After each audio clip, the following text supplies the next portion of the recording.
with my jungle journey here in Costa Rica. I live in Ocho in the southern Pacific zone of the country, and I'm going to share a little bit about my story and what brought me to where I am today, just because it might be helpful to other people. So sit back for a second, and I'm going to try not to get too lengthy. It is it's a lifelong journey that's brought me up to this point so far. So really quickly, let's just say at the age of 14, I had a bad accident. I was a bit of a daredevil, and I really tore my knee up. And about the age of 15, we found that there was this bony growth that was growing underneath the kneecap, kind of poking out right where the joint space was there in my right leg. And the first doctor that saw it thought it was a bone spur, which it was not. Took that off, and 6 weeks later, it was actually double the size it had taken to grow for a year. So obviously something got turned on.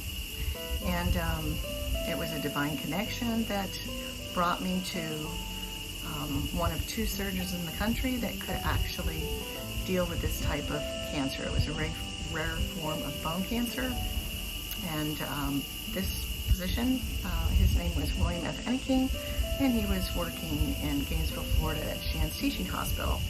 And the other gentleman was in Texas. So I lived in Florida, grew up there, and that was Providence. It was wonderful that he was only 4 hours away from me. So anyway, let's fast forward a little bit. Okay, so I had my first surgery from the doctor there in Gainesville in the summer of '78.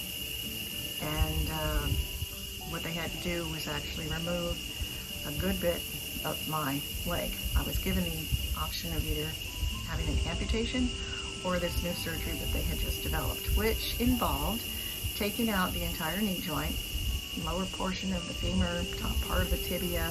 They saved the patella and the ligaments, tendons, that sort of thing, in hopes that they would actually resect or cut out all of the cancer, because this was the type that chemo wasn't going to help me. Radiation wasn't going to help me. It's either, okay. So you can see the pros as to why you would want to have an amputation.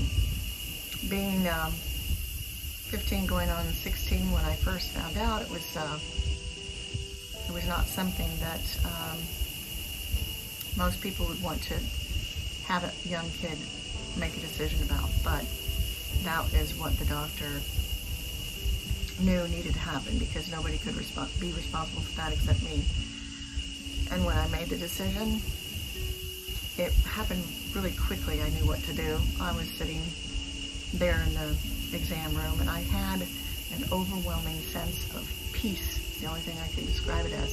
Descend all around me, descend over me. And I knew everything was going to be okay. So I never had any doubts about going through with the surgery.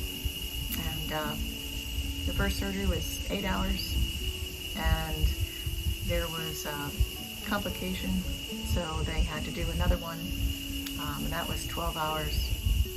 And so I was in the hospital the first time for 2 months. It involved, of course, taking out that area of bone, putting a rod from the hip to the ankle, bone grafting around the rod, because there was a big section of bone that was missing because they removed that. And it took about 3 years of surgeries and healing for me to be able to go without crutches and cane, casts, braces, that sort of thing. And I did it. I started college while I had my last surgery when I was in college up there at Gainesville, University of Florida. And I successfully completed 2 different degrees. One was medical technology, and I specialized in clinical microbiology. And then I worked for a couple of years at the lab there at Shands Teaching Hospital, and went back into school with the medical school to do physician assistant studies. So, and we won't go into all the details about my entire life from then until now. Let's just say that for 40 years I looked for a surgeon who would be able to reverse the fusion, take the fusion apart and give me my mobility back.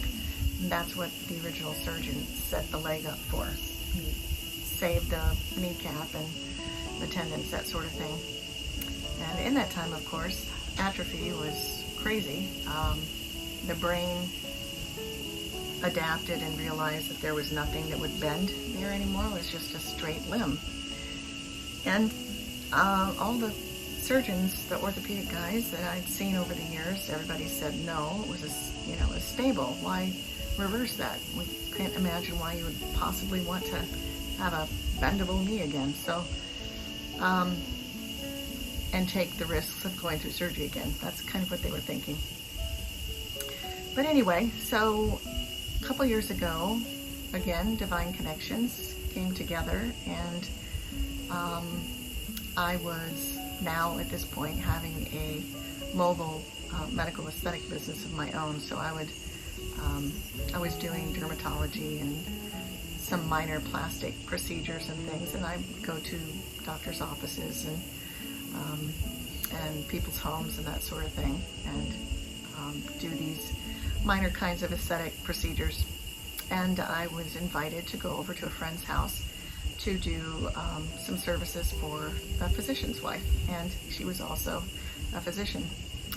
And she was asking me about my leg, and I told her, because I have obviously walked with a limp, swinging from the hip for all those years, and it's been getting, more difficult as I'm getting older to walk, putting pressure on those particular, the area in the spine and the hip and all that other stuff. So I knew that things were, at the age where I am now, in my 50s, that over time it was just going to become more pronounced. So anyway, she was asking me, and I was telling her a little bit about everything, and she said, I think I know someone that can help you. It's an orthopedic guy, he's fantastic, in Palm Beach. And immediately I thought, here we go again, but I'm going to follow up every lead. So I went ahead and I called the doctor's office, and at first I was met with, what kind of a procedure do you need? So, and that was from one of the people in the office. So they said, well, let me talk with a doctor. Did that, came back with the message, no, we don't do that, but I think we do know somebody that might. So they actually connected me with this Cleveland clinic in South Florida, actually, with this one doctor's office in particular. And they're so busy that I had to be screened by their PA first. So I had to make an appointment with a PA and then go through all of that to see the doctor at another time. So we went in, and I took my best friend, Lisa, she's also named Lisa, and took her as well. And she and I sat in the room after we had the x-rays, and the physician assistant came in and he looked at the chart and he said, no, I don't think that you need to see my boss. You need to see this other guy, and he's only here in clinic once a week, not usually today, which I think was a Tuesday. He says, but he is here today, as a matter of fact. So I'm gonna let you see him. So he kind of took him my chart and all of that, and fast forward to this guy walks in, he says he wants a few more x-rays, and then we come back again, and he sits there and says, I can do it. Yeah, we can do this. And then he proceeded to explain the pros and the cons, what to expect. He was able to assess whether or not I was realistic about the outcome and all those good things that doctors have to go over. And then several tissue boxes later, there was none left in the room. It was like a big, gigantic cathartic release. That is one of those times that you'll always remember. Life-changing. So, January 28th, 2 years ago, I had the surgery, and it was amazing. For 6.5 hours, he had stocked the complete OR with every imaginable device, and on the fly, he just created this amazing metal sculpture inside my leg. And I won't go into the details, that's not necessary right now. If you want to know any more, I'd be happy to tell you, or if you want any information about this fantastic doctor, I'd be more than happy to tell you about that too. But let's just say, the first time that I saw mobility in that knee, I can't even describe the feeling. But anyway, so, yeah, definitely been an interesting journey. And I knew in 2014 I wanted to move to Costa Rica. 2016 was my first visit here, and when I touched down on the landing strip in San Jose, it was an emotional response. Now, of course, this was before I'd had the surgery, before I ever found the doctor, 2016. And all I can say is I got kind of weepy, and it's like I'm home. And I've only felt that one other time in my life, where geographically speaking, it's like a homing beacon, like a pole. And so I knew this is where I needed to come. And it ended up taking me, 4 years after that to put into motion the idea. I researched, watched every single video I could find on YouTube about Costa Rica, and about moving here and living expenses and all that stuff. And then I started meeting people and getting referred to other people, and the connections is definitely where it's at.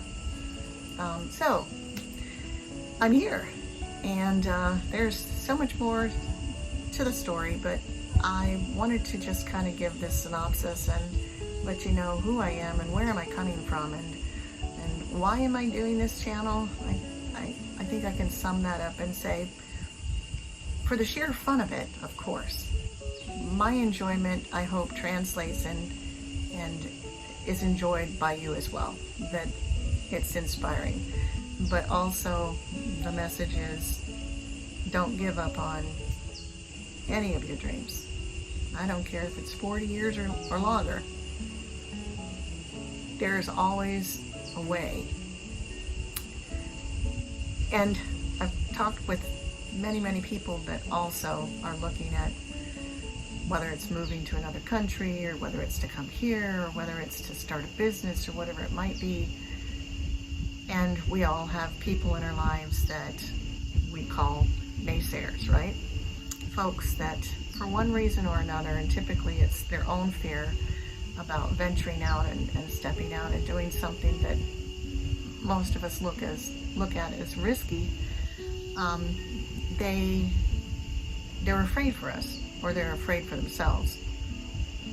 And we have to love them where they are anyway, and realize that their reality or their perception does not have to dictate our steps, our future, our life, or our perceptions. I mean, we do create our own world, is one way to say it. And in time, we actually will make the transition to what it is that we're wanting to create in our life. And that's how I got here. So hopefully this is gives you a little bit of a taste of, who I am, and how I got here, and why I want to do this channel. For the fun of it, but also to encourage. And I hope that resonates with some of you guys. So this is just an ad lib. And it looks like I have a visitor coming to my door, so I'm going to go ahead and wind this up. I have a feeling I'm going to be hearing some noise in a minute. It's a neighbor puppy. So anyway, we'll see you next Tuesday. I hope you enjoy this. Bye.